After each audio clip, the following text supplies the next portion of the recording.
नमस्कार मंडळी, हे आपलं स्वर्गसुख कोणाला अनुभवायचं असेल तर आपल्या रायगड रोहामध्ये मुंबईपासून हाकेच्या अंतरावर आहे. स्वर्गात आकाश गंगा गंगेला सोनेरी घाट. स्वर्गात आकाश गंगा गंगेला सोनेरी घाट.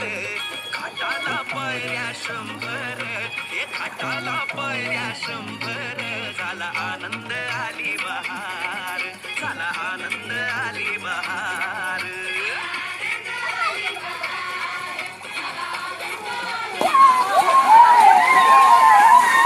नमस्कार इंस्टा फॅमिली, आज आमच्या फॅमिलीला एक लाईक जरूर करा. हा आपला रिसॉर्ट आहे रोहा रायगड. आणि हो, कोणाला इकडे यायचं असेल तर आम्हाला DM करा.